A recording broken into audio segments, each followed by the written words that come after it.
Okay, so Cryptic has just announced a brand new promo ship, and it is the Section 31 Dreadnought.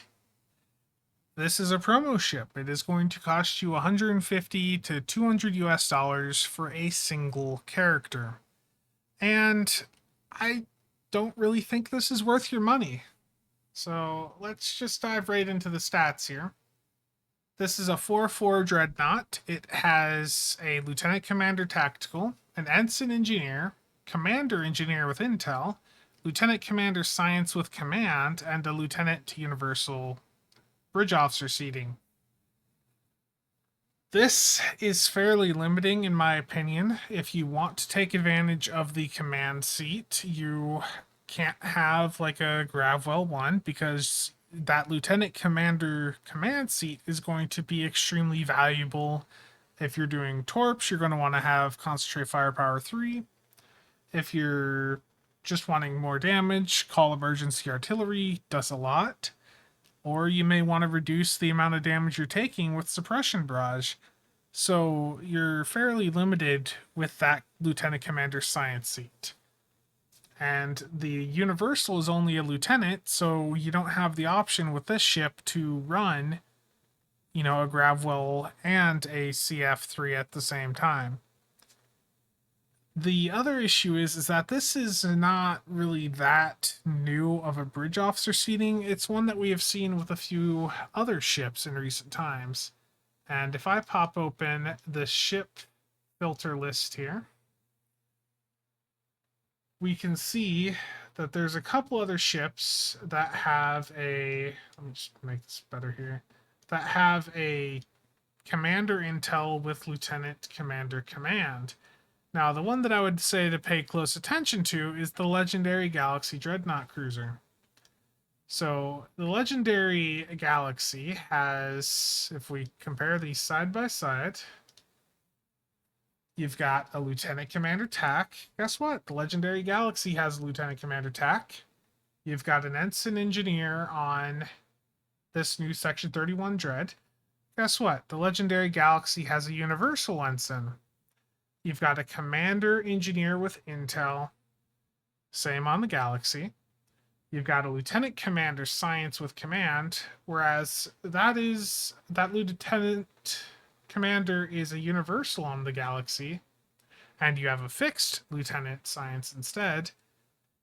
I think the basic thing that I'm trying to get to here is, when you compare just the bridge officer seats of these ships, this Section 31 ship that they're coming out with is a 4-4.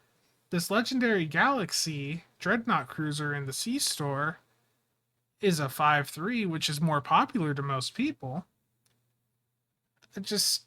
I don't think this ship, just off a stats perspective, is worth your money. You do have access to the swarm mode on the Section 31 ship, which I know some people are really fond of, but that's more of a gimmick power. It does do a little bit of damage in some scenarios, but it's not, for 150 bucks, it's not going to revolutionize your game. Unlike the previous Section 31 ships, this has a hangar bay, which will have some Section 31 drone swarms on it, which they don't really talk about in this blog. But just really overall, I think the point I'm trying to get across here is if you're wanting to get this ship, just get the Legendary Galaxy Dreadnought Cruiser. That's going to be cheaper. Like, if I go... Where is it here? I think it's the Mirror... Yeah, the Mirror Universe bundle here.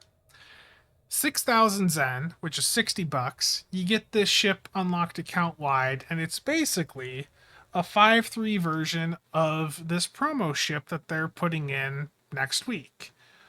Who the hell wants to spend 150 bucks on a ship that is subpar to an existing ship that's in the C-Store that can be unlocked account wide with the C-Store purchase? So the ship itself, underwhelming is the only way to put it. We already have a better version of this ship in the C-Store. What are they? It just, like, they can't. Let's move on. The console. The console has some passives on it to boost your stealth and aux power, and it will also provide a maneuverability bonus while you're under any cloaking effect. I don't think those passives are going to be relevant to most people, but maybe the stealth will be relevant to someone wanting to boost their stealth up really high. The clicky is going to launch projectiles at targets that will burrow in and do electrical damage to them, basically. I have very low expectations with any of these promo ship consoles after the last couple that have been released. Everyone has been very underperforming, in my opinion, for the last year or so. For all of them that have been released in the last year. So I don't expect much from this console.